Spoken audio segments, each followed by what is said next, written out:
Testing, testing, testing, testing, testing. Okay, I think I can be heard. Hello, y'all. I am so sorry. Well, let me not start off with saying I'm sorry. Let me just start off with saying hello. I missed you all. I've received your messages. Um, I've received your your notes here and there throughout these last year and a half. No, two and a half years that I've been gone. I have received your messages, and they just always bring a smile to my face to know that I have this virtual community that's rooting for me, even though we're not talking, but we're like we cool like that. We cool like that. Um, that's been a blessing to me throughout these years. You know, the emails and the messages on the channel. Um, just let me know how the audio is because I'm using YouTube's Live. I used to use StreamYard, but I have not reactivated my StreamYard, so I am trying out YouTube's system, and we're gonna see how it goes. We're just gonna see how it goes. And I was thinking as I was coming on, and I was late that this live is such it's such a good representation of my life right now, which is just it's so busy and it's so full, and I'm always late. I'm always running behind. I think I might have shared that, earlier when I was on, about how it's I desire to be on time. I I really admire people that are on time. I have not mastered that art. Um, my life is so full, and I'm like, you know what? This is what my life is. This is a very accurate this is a very accurate representation because my daughter is probably going to come and interrupt me within 30 minutes. I have a load of laundry. I have a load of towels in the washing machine. I'm going to need to step away to put those in the dryer because I don't want them to smell like mildew. And as I was doing all of that and trying to scurry and get here, I was thinking, this is so my life. Um, yeah, it is what it is. I want to just kind of tell you some of the reasons why I've been away. Mostly just busyness. Um, I moved, and I want to say by the last, yeah. The last time we talked, I had already moved to this neighborhood. Super affluent, wealthy neighborhood, second wealthiest in the state, and it was a huge adjustment for me. And I can tell you more not about what not to do than what to do. I can kind of tell you what to do, but I can definitely tell you what not to do when trying to social climb. And I think that can be very helpful as well because I've made so many mistakes. I made so many mistakes. Some of them are redeemable, some of them it is what it is. But I've made so many mistakes, and I want to share my experience with my channel. Um, so that's one topic that I want to, come back regularly, and I'm giving myself permission to come back imperfectly. Because I think that's the only way I can come back. Of course, I wanted to do this, you know, grand thing, and I still want to rebrand the channel. I have some ideas about how I want to rebrand the channel. Um, I wanted to come back and just do it up, do it real big, and have some more, have some better um, marketing and image, like imagery and like a cohesive brand. And I definitely want to rebrand the channel. But I'm like, you know what? If that means I'm just not gonna come back, then I need to just come back imperfectly. And so here I am. Um, So yeah, that was a big holdup. Just perfectionism, and I've talked about my perfectionist tendencies before. They're still persistent. They're pretty deeply entrenched in my being. I wish it wasn't, but I'm accepting what I can and changing, trying to change what I have power over. But here I am. Yeah, I'm going to pat myself on the back for showing up imperfectly. Um, because, yeah, I feel like I get these glimmers of wanting to share over, the 2.5 years that I've been gone. And it wasn't supposed to be 2.5 years. It was supposed to be like, I think I was moving. Yeah, I don't think I've ever gone live in my house that I'm in right now. So I think I moved 2.5 years ago, and I had every intention of getting back online once I got settled. But it was such a shift in my life. I mean, it's a pivotal moment in my life, more so even than moving here to this affluent neighborhood in the first place. But moving to this house was pivotal for me. And now I don't have time to get into that tonight, but it's okay because we got time. We got time. Today we got time because this week we got time. This month we got time. We're gonna get into it. I'm gonna share my story um, about the move here and all the just different tribulations that I've gone through, all the life changes, and I have made so many mistakes, and I hope that I hope that I can share my mistakes so others can level up, especially younger ladies. Um, I hope that they can take the information and really use it for their benefit. Because I can walk you through step by step about how I fucked up a bunch of stuff. So we gonna get into it. We're gonna get into it. Um, let's see. Um, we can just have a girls chat. I think the chat is available. Like if you guys just have questions or about anything, what I've been up to, or if you want to share your wins, just kind of like what you've been up to for the past couple years.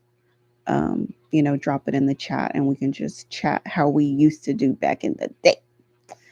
And then I want to talk about strategies, and I'm going to kind of do like a broad overview because I'm still kind of like working on my thesis, but I'm going to share some strategies of things that I've seen and observed. Um, you know, with where I am. And let me preface that with the fact that I made a career change. I made a career change last year. Yeah, I made a career change at the end of 2024. I used to be in the health and wellness industry, and it just was not lucrative for me at all. I'm going to try to close out some of these browsers and see if that can help my bandwidth. I um I changed careers. I'm in finance, y'all. Can you believe it? What a 180. I am in finance and wealth management. And I for the most part love it. I'm learning something new every day. I get to be around the type of thinking um that I admire, you know, that historically I haven't had access to. And I know that a lot of us as Black women have not had access to that type of information. And then I'm even more niche down in private equity than your average wealth management person or financial planner. A lot of financial planners only deal with public markets, the stocks and bonds and, munis and things like that. But I'm exposed to a lot of private equity, and that's a whole different, like, there's levels to this shit, y'all. And that's a whole different ball game. I would say that private equity and alternative investments are definitely becoming more accessible to retail investors. And when I say retail investors, I mean your everyday mom and pop. you, me, our neighbors, cousins, and them that can go on E-Trade or Fidelity or whatever and buy stocks. That's a retail investor. And private equity is becoming more accessible, but it's still very much so a closed network. And you got to know what type of deals are happening. And I remember back in the day, like I like the company Quick Trip. I just love them. I used to go to Quick Trip all the time. I don't much now just because it's not in my path, but I go still sometimes, but I used to go all the time and I just love the company. I love the way they run it. I love their merchandising. I love it seems like the employees are loyal, not a lot of overturn, or at least in my area. I just thought it was a well-run company, and I was like, I'd like to buy some stock in Quick Trip, only to find out it's privately held. And I'm like, well, it's privately held. Like, how could I possibly own some of this company? Well, now that I'm on the other side of things, I'm on a different level. Like now, I understand how you can get into these private markets for this private equity, like equity in companies that are not publicly traded. And I promise you guys, and we'll get into it as we like just catch up with each other over the past, for the next few weeks. I will get into the whole another world of private equity. It's a whole another world. It's fascinating. Okay, so that brings me back to, was that my daughter? I don't know. She's probably gonna come interrupt me in a little bit, so I'll have to step away and I'll come back. I'm just like trying to wait for it, wait for it, wait for it. Just gonna like knock on my door. Okay, so or where was I? Ah, yes, financial strategies. Okay, so um,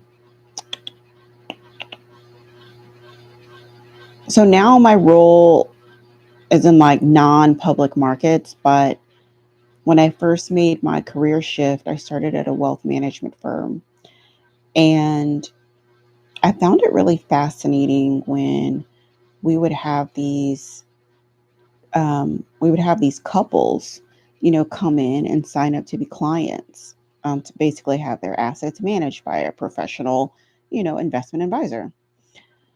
And, I never seen like, okay, so these are like two men that I work for, right? And I never seen them offer to the wife to open her own accounts. Like if she had her own accounts and they were just transferring over, then we would transfer her account. But if she didn't have an account, we would not open one for her. We did not offer that. And like I started like advocating for that. Like why don't we open an IRA for her? Why don't we open a brokerage account for her? Why don't we open, her own accounts, her own separate, accounts? And they were like, oh yeah, we'll, yeah, they just didn't really like, they're like, but they're married. I mean, both of these guys are married too. But you know what I've learned, because there's so many new people in this space,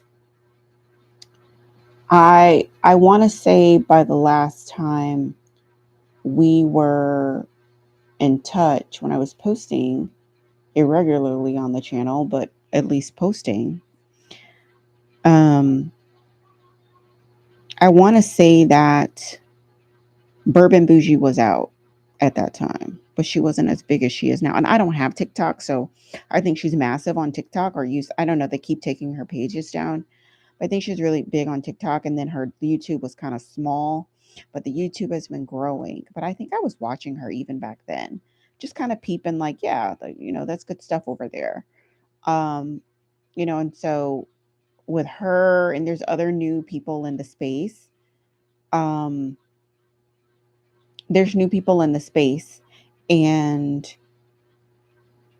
this conversation about, what do you give up if you become this traditional housewife? And even if you don't become a traditional housewife, what are you giving up as a woman who is connecting herself to a man, a woman who is having children, right? Because not only do we risk our lives to bring life into this world, and I think that we need to remind people of that every chance we get.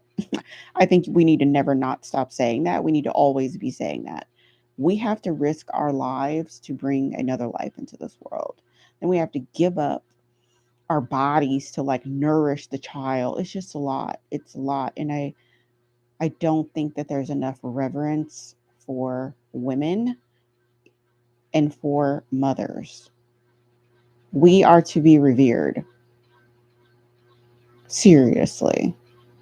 It is so you anyway, we'll get on that later. And so where was I? I can totally go on a tangent about revering women and mothers. That's not right. That's not the topic. The topic at hand is financial. Okay, so okay, yeah. I know where I was. So if you're gonna give up your life to like have these children and like be even when the partnership is pretty good, like women, we still end up doing more. We still have to risk our lives to bring the child into the world.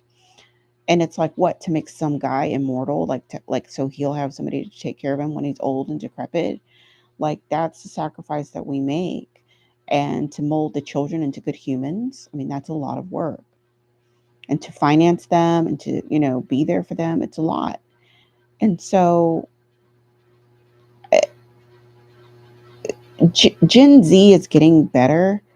Um, but I think that it's going to be really like the the millennials and the Gen Z are going to have to raise their daughters differently.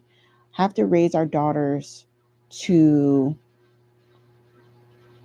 negotiate fiercely, require provision, not just provisions, but like multi generational provisions. Um, require like non negotiable.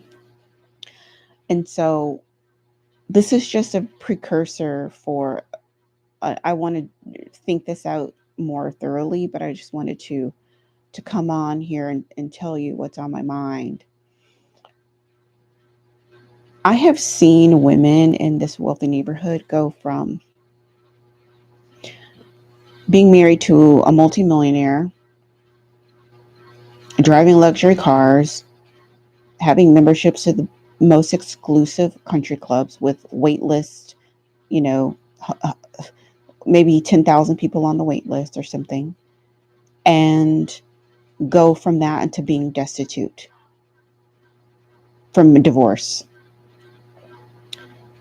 These men will put the house sometimes in the name of a trust or a family office, or they will put it in the name of a partnership and the woman is not in the partnership, and so she will leave with nothing sometimes. So some basic requirements, I would say we can start off. Let's say boyfriend wants you to live with him. Do not move into, okay, let me rephrase that. I'm not going to say do not. I'm going to say if somebody wants you to move in with them, one of your requirements should be life insurance policy. And I may have talked to y'all about this before, but I'm going to talk about it again and we can go a little bit more in depth and I'll tell you why. Life insurance policy. You need to have a life insurance policy on him, and then ideally either he's going to pay for it outright or you're gonna like just need extra, like when you're extra the money that you get from him anyway, just use it to pay the life insurance policy and keep that life insurance policy paid. That's another regret I can tell you about on another day, but like don't let that policy slack. And the reason why I say that is because if you're living with him and God forbid he dies, his family is going to be looking to you to help with the arrangements. They're going to be looking, what about his stuff? We got to get his stuff packed up, blah, blah, blah, blah, right? There's going to be lingering bills. You're going to probably be entangled with him some type of way financially. It's going to be some type of burden on you. And so just don't put yourself in a situation where you are um don't put yourself in a situation where you don't have the financial means to not be burdened by his death, and it's like nobody wants to talk about death. Death is a real thing. Like, D'Angelo just passed. Like, all these Gen X men are dropping like flies. And I don't mean to be disrespectful because I really do like D'Angelo's music. I'm just concerned that Gen X men are not living long. They're just not. There's been so many Gen X men who have passed. I mean, even you look at Chad Boseman. He great guy, like super what? Black Panther gone, Gen X man. Like, I don't know what it is, but these Gen X men are not living as long as the boomers. I don't know how that happened, but they're not living as long as the boomers. Anyway, um, you just don't want to put yourself in a situation. And my thing is like, if he doesn't want to get a policy for you, he don't love you. He doesn't respect you. He don't give a shit about you. He just wants to use you as, Bourbon Bougie would say, wife appliance. I don't know what I used to call it back in the day. Um, Maybe I called it wife furniture piece. I don't remember. I'll have to. I was listening to some of my old videos today, but I'll have to go through my archives and try to refresh my mind with like some of my terminology. But yeah, that's he just wants you for the convenience, but he's not looking like any man that loves you truly is going to want to take care of you alive and dead. From the afterlife, he will want you to be well. So the best time to get a policy like that is going to be in the honeymoon phase or shortly thereafter when he's still like so enamored with you and like in a fantasy, building a fantasy in his world, in his mind about your life together forever and ever and ever after. That it would be a good time. Some men are super practical, they're businessmen, like, they come from money, they have a family office, blah, blah, blah, blah. Those are going to be some guys who will like sit down and like literally negotiate with you or have you talk to their family attorney. But like, they're just going to respect you for negotiating for yourself and putting yourself in a position where you're not going to, like I said, you're going to be taken care of. So life insurance policy is it's just so important. And if you listen to these older women, the Gen X women and the younger boomers who are like dealing with these older guys, and these older guys are using them, trying to find, somebody to take care of them in their waning years. I mean, that ship has sailed. I mean, those guys at that point, probably nobody's going to insure them. But if you can get a little term life policy on them, you should do it. You should totally do it. I mean, and I wouldn't probably live with them, but I'd still try to get a term life policy on them. Try to find anything you can get that doesn't require a medical test, because they're not gonna pass it. These guys have all kinds of issues, hypertensive, but they got blood pressure, gout, breaking down, precancer cells. I mean, these guys got everything going on. They ain't gonna pass no medical test. But if you can find a policy that is a term life policy, maybe with the option to renew or, whatever, or maybe something that builds some cash value, try to get it, you know, try to get it, because these guys are expiring and it's very burdensome. It's very, disruptive. And you want to try to ease your disruption as much as you can. Um, Another thing that I would say is try to get money, especially if you get married. Try to get money on holidays as much as you can and make it very clear that it is a gift and not that it is maintenance, you know, but it's just a gift. Free and clear. So birthday, Mother's Day, Christmas, shit, adopt a new religion so you can start celebrating other holidays. um, Just get money on holidays so it's very clear that it's a gift. It's not community property. If it is clearly a gift on Christmas, it's a Christmas gift. That is not community property. Okay. So when you get this money that is clearly a gift given on Christmas, take that money and put it in a trust. We should probably have a conversation about trust. We can do that another day, but I look at trust, I don't know, maybe half of my day or something. I'm looking at trusts, dealing with different types of trusts: irrevocable trust, revocable trust, descendants trust, exempt trust. I mean, it's a whole nother world. And we should really get into that when we really start talking about estate planning. But what I really want Black women to hone in on is, I want you to think about your estate as your estate for yourself and your children. I'm not saying you're going to get divorced or, the relationship isn't going to work, but what I'm saying is that you need to be whole regardless of what happens. And I remember, like, okay, so when I was shifting out of the wealth management over to private equity, I I was searching for women financial planners that help women be safe. I couldn't find any. I could not find any.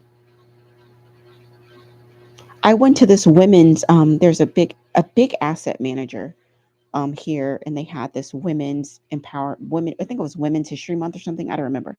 Yeah, maybe it was Women's History Month. And their CEO, I want to say, is a woman. And And so I went to this online conference, and I asked a question like, what is your advice for women to protect themselves from divorce? And no one would even acknowledge me. I think one of the reasons why, this is my sense being in the industry, I think people don't want to be offensive. People don't want to offend women. They don't want to offend the man. I guess they don't want to offend the woman. They don't want to pull her to the side and ask her, "Are you good? Are you good, sis? What if A happens? What if B happens? What if da da da da?" Nobody's advocating for her. And there's so many times where the man is the main relationship with the financial advisor or the asset manager or the private placement guy or the trader. And the woman is kind of tagging along, but she's not really in the business of the money. And she's not really knowledgeable of everything, and she doesn't have any independence. A lot of times there's no independence, like it's just too enmeshed. And it leaves women so vulnerable. And I think that we really need to move to a space, and we're moving. I see it. I mean, I haven't been posting, but that doesn't mean I haven't been lurking and seeing things. I see things, I hear the things. So I know that we're progressing as a gender. um, we're progressing, and we are starting to be more self preserving, and we are starting to value ourselves. And when I say value, putting value on those intangible things that are crucial for life, right? um,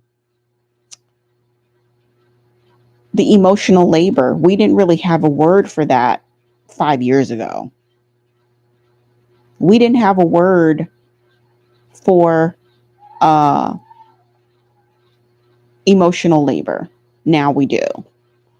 um, there's a lot of terms that we didn't have words for, but we have the words now. We have, and that's progress, because it's not that you're just around and you're just being, and no, you're contributing. You are doing emotional labor. Now you know why you're exhausted. Now you know why you're exhausted and bitter and resentful and all of that, because you've been doing all this emotional labor, and oftentimes it's not reciprocated. Now, see, this is the thing where it also gets a little tricky, and I don't think that the bourbon bougie community is totally on this part. A lot of times when I talk about reciprocity, I don't mean, sometimes it's not men engaging with us the way we engage with each other, because we're like, I don't know, I've been grappling with, like, why did God make them the way they are? Why are men minning the way they are? Like, God, there must be some, what happened to humanity? Why are men minning the way they do? I don't get this. But anyway, I digress. um a lot of times that reciprocity is not going to come back to us in the way that we are emotionally present when we speak to each other, or when we help them, when we're speaking with them, when we speak to our children, when we speak to each other.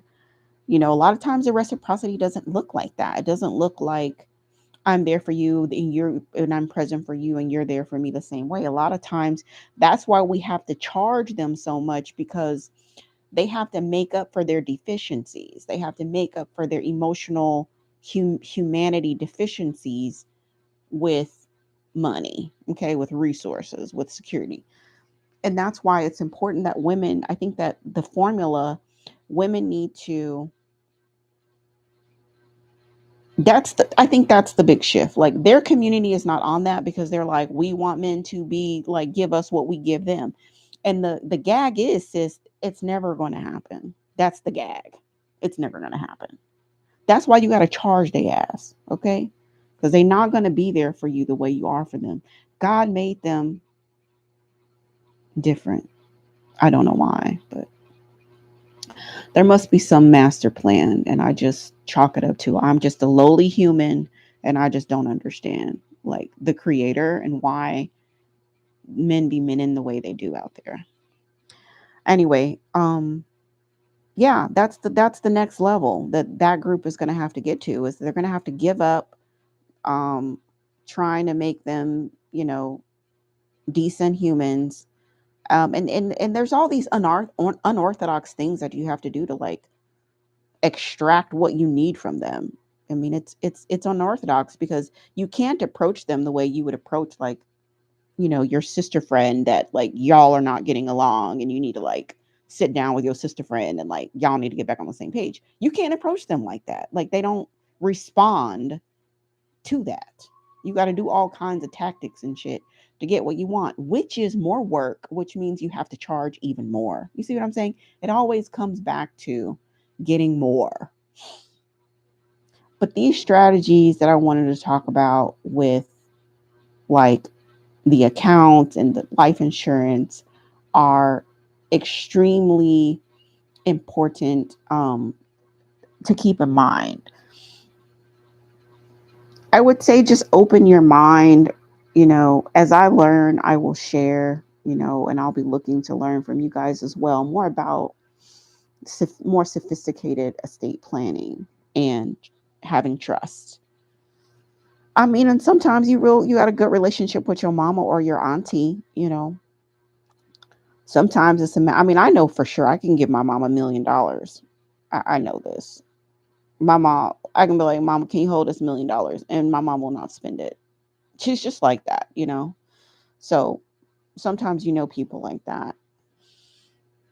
So it's worth, looking at, that's also a alternative way to put away money. I mean, my grandmother, she always, even she's been married for over 30 years, because she got married like later in life, and she always puts money to the side and doesn't say anything about it, you know, because you just never know. You just never know. Nobody's hoping that, I mean, she's happily married, and don't have no, doesn't have any intentions of getting divorced, but she puts her money to the side quietly, you know. And so those are the types of things that we have to think about when it comes to, getting in these relationships, and how do we negotiate for ourselves. You know, we have to kind of. I'm hoping that we, as a group, and I don't know. I've never been super like. Why is my the laundry? I gotta go take these towels out. Let me try to finish my thoughts. I'm like, why is my alarm going off at this hour? I set the alarm so that I wouldn't forget about the towels. If I leave the towels in the laundry, in the washer, they will smell like mildew. I literally need to put them in the dryer. Um, where was I? With where was I? Where was I? The accounts. Um, we have to find creative ways to squirrel money away, and I think the mentality girls need to be reared in marriage is great if you want to do it, but it needs to be totally worth your while. If it is not worth your while, don't do it. I don't know. That's probably hard to say to 20 somethings, but it's getting easier. It's getting a little easier because so many women are they're not lying so much about what marriage is really like, and the emotional work and the work that goes into it. Even the women who have good marriages will tell you it's a lot. I always say, like, you can be sitting on a couch watching Netflix, and your girlfriends can come over and y'all can watch a show together, and you feel so energized, like you're ready to run a marathon. Let a man come over and lay on you. And I don't know what it is about them. They're like energy vampires. Like, you didn't even do anything. He just came and sat next to you, and somehow you're drained. I don't know. Like, they have a vortex inside of them that drains you of your life force. Anyway, so you have to, it has to totally be worth your while, and plan for the worst, but expect the best. Bring your best, have fun, travel, you know, make a beautiful home, live your life, be glamorous, be beautiful, take care of yourself, put yourself first, do all of those things. But, God forbid he wakes up on the wrong side of the bed or wants to trade you in after 20 years or whatever, you're not going to be destitute. You're not going to be, you know, starting from behind.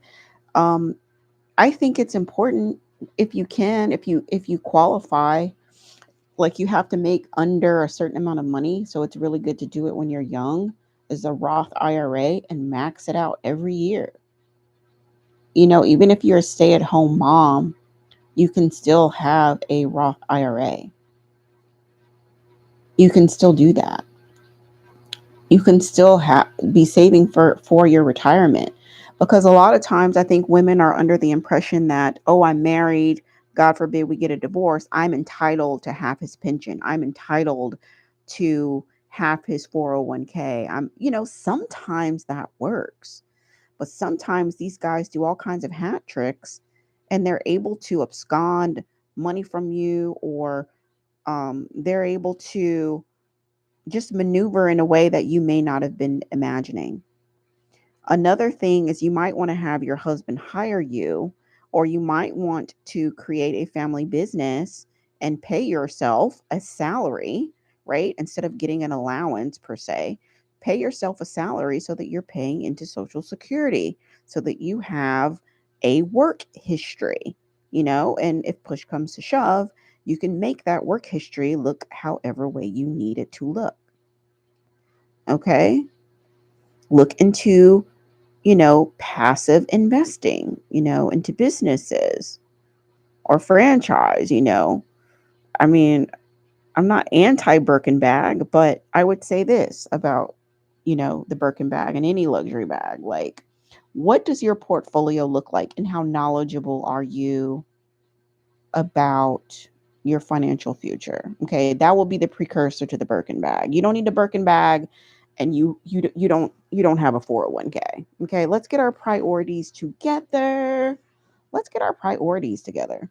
You need to be I would say this, and I was thinking about this the other day when I was driving my daughter to extracurricular.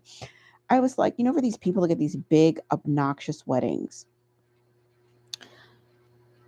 I'm like this. Okay, so is your 401k maxed out for the year, both you and the spouse? And your Roth IRA, is that maxed out for both you and the spouse if you qualify to even get it? Because I think you have to make less than 165,000 or something like that to qualify for it. But I think it kind of trickles, like, I think like as your salary goes up, like you can just contribute a little bit less until you get to a certain point. I think it's like 300,000, or maybe it's like 260 something thousand as a couple. Then you don't qualify for a Roth IRA anymore, but you could get a Roth 401k depending on, your job and your situation. Anywho, but it's like, is all that stuff maxed out? Because what's the point of spending all that money on a party and then you don't have a future? Y'all, I helped my mother retire. My mom retired this year. So I helped my mother with converting. She converted. Converted her retirement plan to a fixed annuity. Like, ended up doing that. Um, Pension, Medicare. What else? Social Security. I built her financial plan for her. I built a budget for her. I did all of that. And it made me sober the fuck up. Okay. I was like, oh my God, I am so behind. I am so behind. I think that when you are 20 years old, you're 30 years old, you think you're going to live forever. You think you're going to be earning what you're earning forever. You think you're never going to retire. It just seems so far away.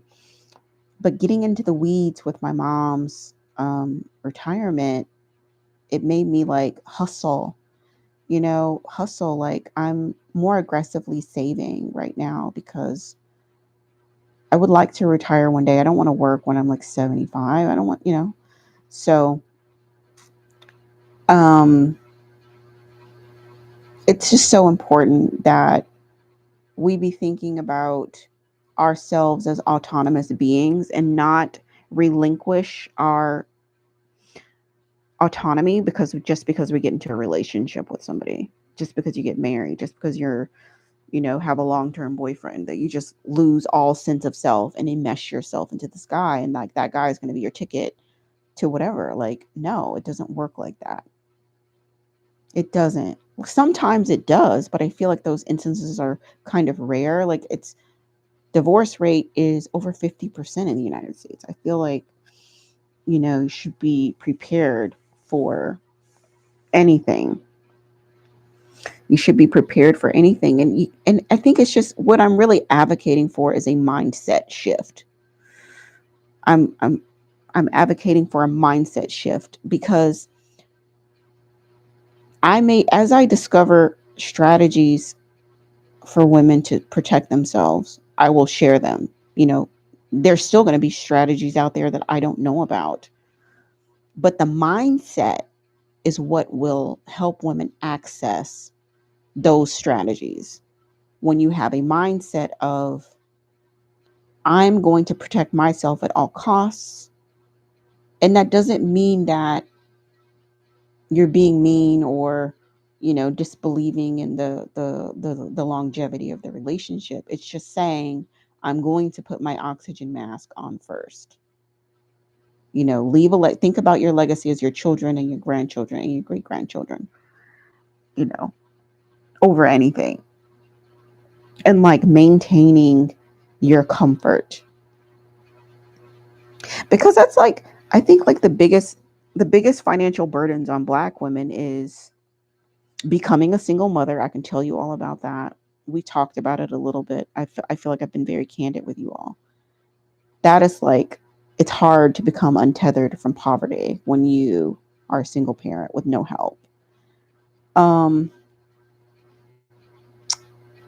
Being financially drained by an adult son who, like, your husband, but he's really like another son in the house, and student loans. And I'm gonna do a whole series on student loans because I want Black women specifically to not be burdened with student loans. And I want us to talk about how we can continue to get educated without debt. And it's possible, and I think that's also a mindset shift. We just have to accept that I am just not going to incur unsecured debt from educating myself. Like, it's possible. And just so necessary at this time, because we as a collective of Black women should have more women entering into the millionaire realm. But we are saddled with so much student loans, and myself included.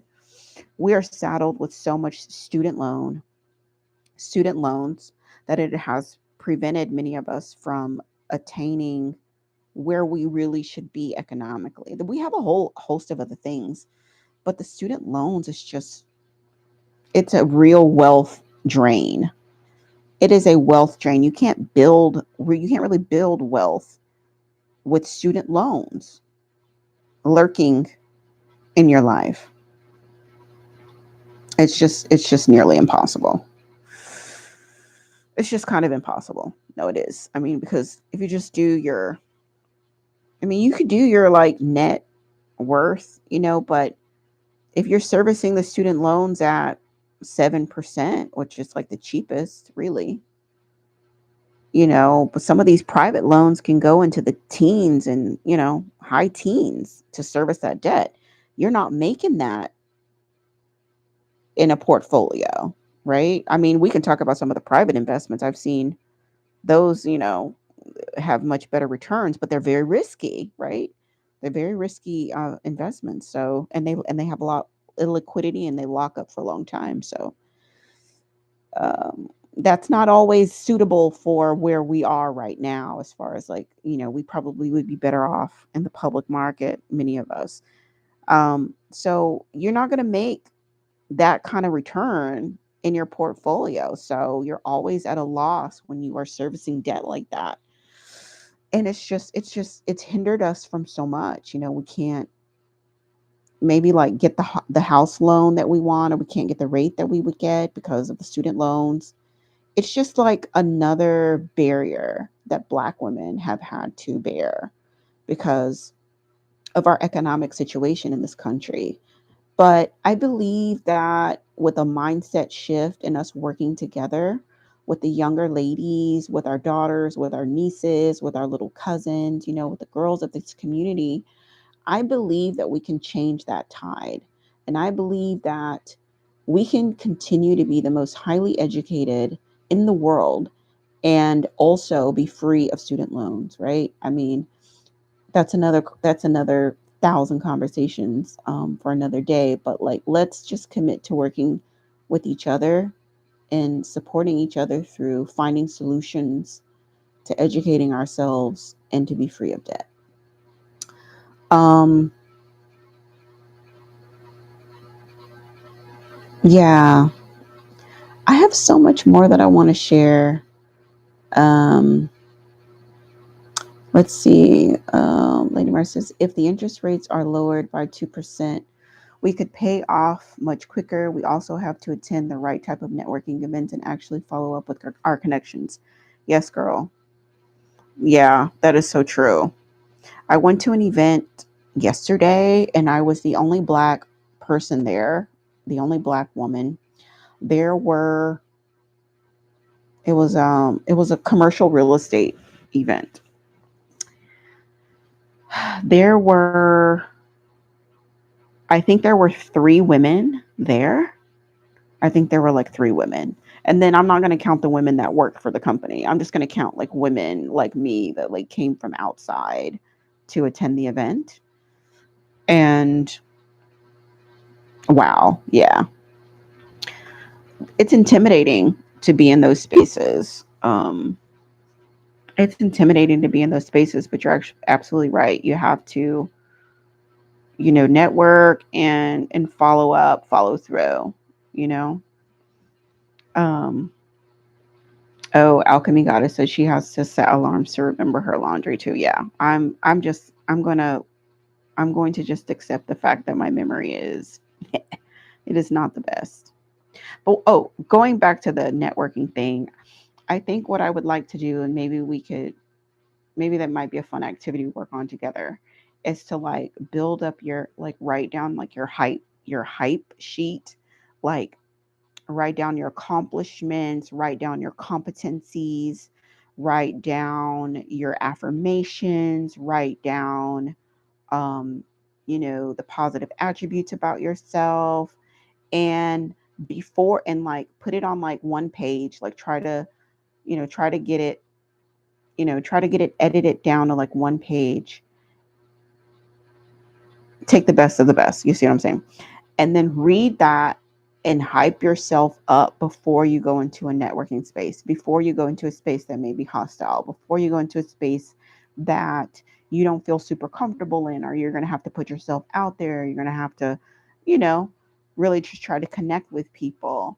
And oh, yeah, that's another thing on that sheet, to kind of put like your strategy of like what you want to do to connect with people, because I know that there are ways to do it, right? There's different things like asking open-ended questions, um, repeating people's name over and over again.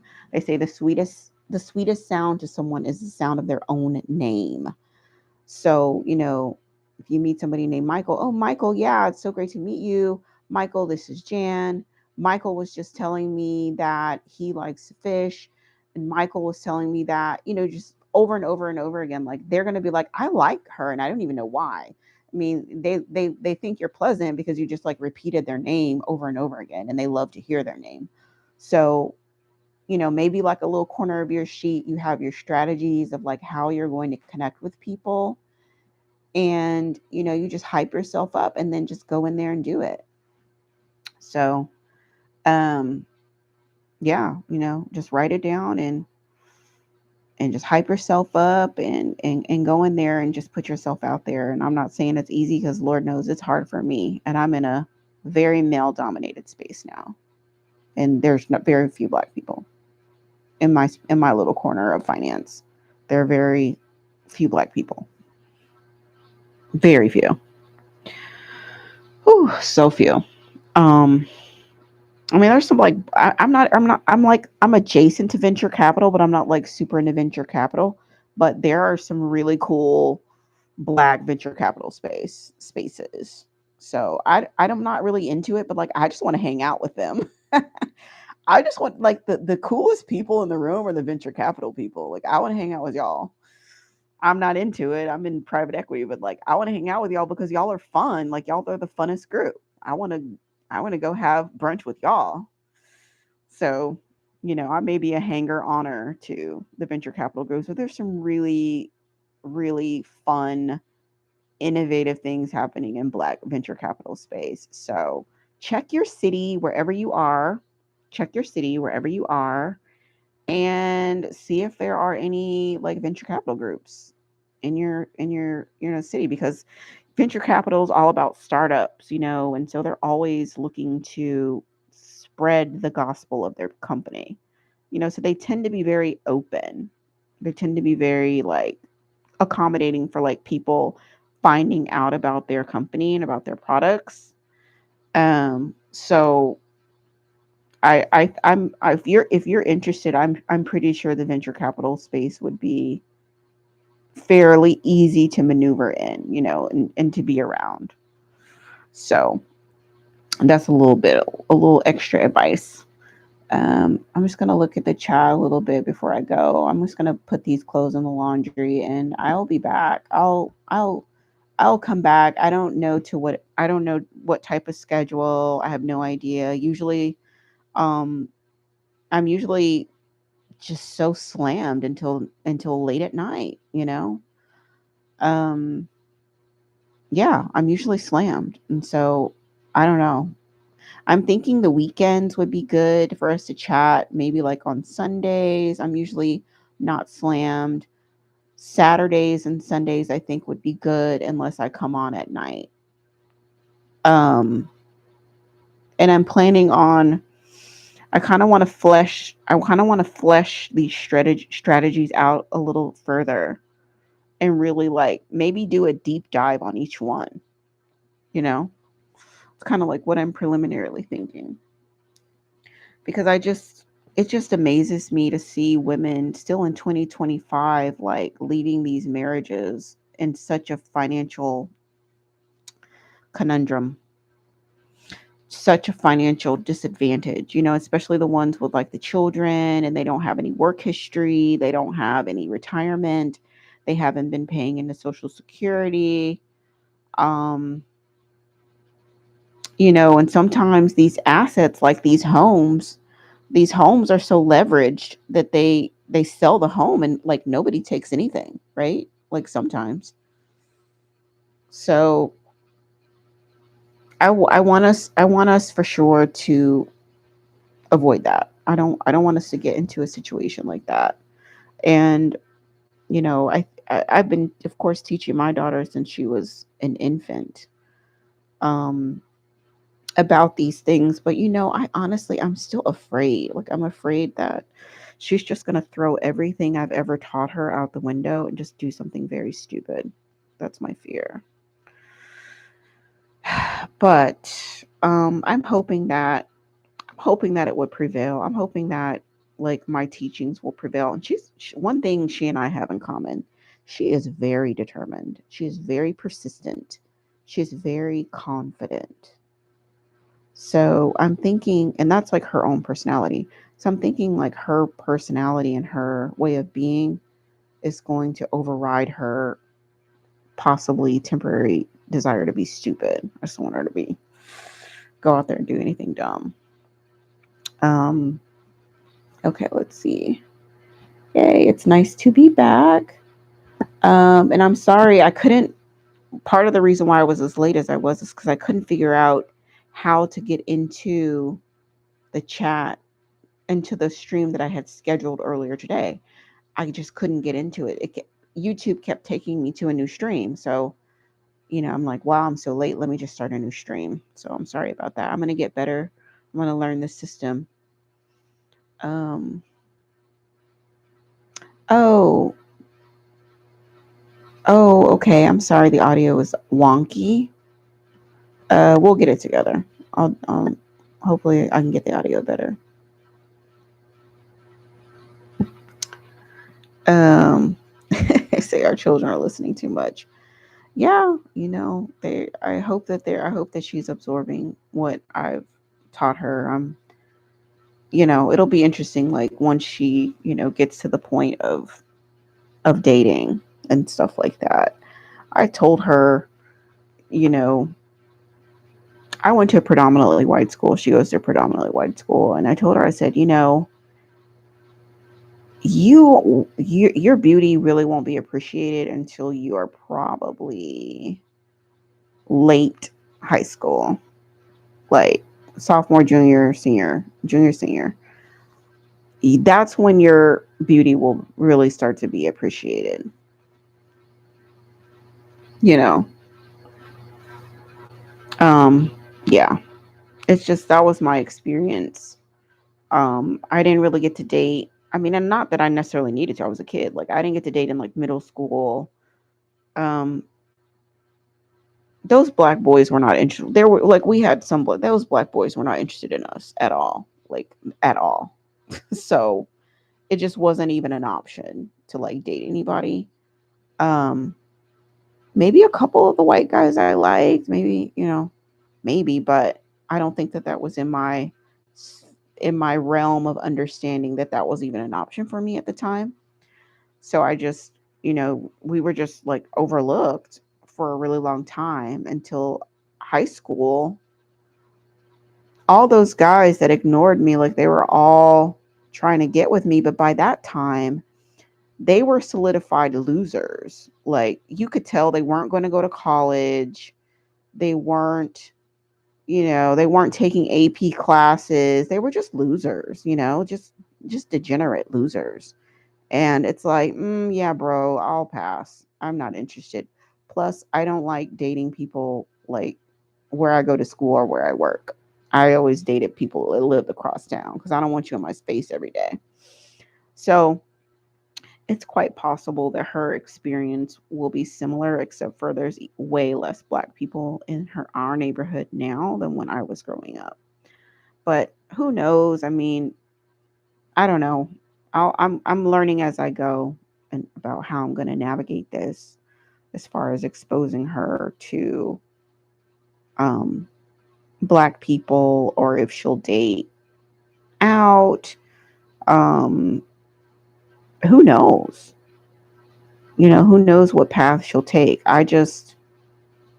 My thing is, I just want her to be well taken care of. And, y'all already know I'm going to be that mama. I'm already going to be that mama. So, yeah, we're not having nobody half stepping. Nobody's half stepping with my baby. So, and plus she's going to be super tall. I'm above average and her dad is super tall. He's like 6'9". So, I think she's going to be really tall, strong. She's like super chocolate. Like she'll be fine. She'll be fine. Um yeah. Oh, hate the beauty talk. Dating is all over social media even at her age. I tell her don't worry about it. She's still concerned. The trials of being a mom. Oh my god, it's so challenging. It's so challenging being a mom. There's a lot of things that I'm kind of getting pushback on. This time of girlhood is so limited. It's so finite. Like the time where you can turn cartwheels and be on the merry-go-round and on the swings and just run around with not a care in the world. Um, that is what I've tried to give my daughter. It's been hard, but I try to keep the adult stuff on my side because I really want her to be a girl, not an adultified child, not a parentified child, not somebody that's worried about the light's going to be turned off. I got to help my younger siblings. I got to do all of this stuff. I got to be a mom before I'm a mom. Like, I never wanted that for her. Like, she'll be able to look back at her childhood and be like, I was a girl. I was a child. I was in a child's place, you know? Um, so, I don't let her have a phone. I don't allow her to get her nails done. Why do children this young get their nails done? I don't know. Maybe I'm old school. Um, but the nails done and the phones and the being on the phone all night, like I look at some of my cousins and their children and I'm like, what are they doing on the phone at 1 a.m. and they're 13? Who are they talking to? You know what I mean? Like, who are they talking to? And a lot of times they don't even know and they're not even monitoring. Like I'm not doing that, you know. All devices are going to be turned in at a certain time, period. Like, we're not doing the you gonna have your phone all night. We're not doing that. So yeah, I'm a little bit old school in that way, but I just feel like I think that the children will appreciate it one day. You get to be the bad guy right now. All my friends have a phone. Why can't I have a phone? Da da da da da da. Why can't I? But they will appreciate it one day. It's like an investment. It's this long term investment, children. And you just hope to God that you can get them to adulthood in one piece without having been traumatized, abused, assaulted. You're trying to get your child to adulthood in one piece. That's my goal.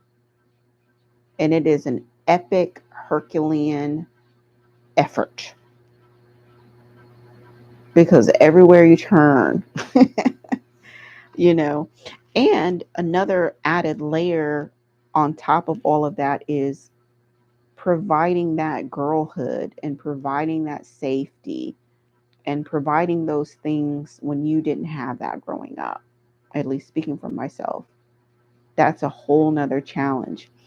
My daughter she did a play last year. She ended up she auditioned for it and she actually ended up getting the role, right? She's such a talented girl. And I did her makeup. I didn't do that much. I just did like her eyebrows. I put this um it was stage makeup, but it was like blush. And she was so beautiful. And I was like, my daughter is going to be more beautiful than me. I could just look at her and tell that's what's going to happen. She's going to be more beautiful than me. She's going to be taller than me. I mean, she's set up to be smarter than me. Like, she's in a better education system than what I had, you know? And wow, you know, like when you get to this point and you see these things in your daughter, sometimes women go the other way, right? And they just like suppress their daughters. They're jealous of their daughters. They hate their daughters. They punish their daughters, sometimes unconsciously. Sometimes they don't even know why they're so vitriolic towards their daughters. And they kind of like, I think some of these women, like, they kind of do leave their daughters vulnerable to predators. I think sometimes there's just like this toxic undertone, right? Like they're not trying to protect their daughters. But you just get to this point where you just realize you're like, oh my gosh, my daughter is so beautiful. And I'm getting older and I'm moving into a different phase of my life where my beauty is really taking a back seat to other attributes that I have. Um, it was fun. I had a great run. Y'all, I was able to chronicle a lot of my ripping and running the town, but I don't know, like that's kind of getting behind me. I'm not saying I'm like totally washed up, but I'm just accepting a new era in my life and, looking at my daughter bloom into this beautiful, just beautiful being. I mean, she's just very breathtaking and um I'm just happy that I'm able to embrace this because my goal still is to support her in her life and in her endeavors and helping her uncover her unique gifts inside of her. Because the beauty, yeah, sure, she's beautiful, but her internal gifts and to steward that. And that's a big task. And yeah, just recognizing those realizations that I have, it just helped me understand this crossroads that, you know, mothers can come to where it's like, which way are you going to go? Are you going to be, are you going to sabotage your daughter or are you going to help her? Like what are you made of? Because sometimes it's just like this perpetual thing where like, well, my mom sabotaged me, so I'm going to sabotage you. And her mom sabotaged her, and it just becomes this vicious cycle. But I pray that we can be the generation that stops that we give our girls what they need to succeed in life and that we don't hinder them or sabotage them or put them in harm's way due to unconscious or conscious um, negative feelings towards them. I look at my daughter. Sometimes I observe her frolicking and just doing whatever the fuck she wants to do, saying whatever's on her mind. And I look at her and I'm like, oh my God, like I could have been her, right? Like if I hadn't gone, like I experienced when I have not, I don't think I've told y'all the half of the shit that I went through from like, I'll tell you a little story and maybe I've told you, but I think that this is like, I think I remember it, but I don't remember it because I was too little. But I think it like babies, I feel like even babies can be traumatized, right? So my biological father apparently went into a rage. He had made me my mom had like found this she found a crib, but it was like a solid wood crib. And I think somebody had like put it out to like throw it away or something, or somehow she came upon it. Thrift store, I don't remember. And he restored it. He restored it, made it beautiful, painted it yellow, my mom says. And he flew into a rage and broke the crib. Who the fuck breaks a baby's crib? I wasn't in the crib, but I was in the house. And so that just will give you, I'm not going to, I'll just give you that one story, but that kind of gives you an idea of my beginning in life, right? Somebody destroyed my crib. Literally, just destroyed it. Like took an axe, just destroyed it. And I look at my daughter and I'm like, she has lived in a home without violence for her entire life. She has lived in a home, a stable home. She has had support in everything that she does. She has been challenged. She's been loved. She's been nurtured. She has been, in a drug free home. For most of her form, like, she's been in the super affluent neighborhood, just exploring all kinds of stuff. And the freedom that she moves around with, I'm like, I think I would have been more like her if I would have had a chance. So it's kind of fun also to see her. Like, what does childhood look like when you're in a healthy environment? This is very fascinating to see and observe in her. Yeah. Oh, alchemy goddess, you say you have a 7-year old, so beautiful and talented. I feel the same. Oh, I'm so happy. Yeah, I'm so happy that we as mothers are, we're getting this information and we're sharing it with each other and we're using it to empower our daughters and our children and each other. All right, beautiful ladies. I'm gonna go change these towels out and I'm gonna be back because I miss y'all so much. Y'all are epically patient and epically just, I thank you. I appreciate the grace that you extend to me because Lord knows I need grace. All right, y'all. Have a blessed night. We'll talk soon. Peace.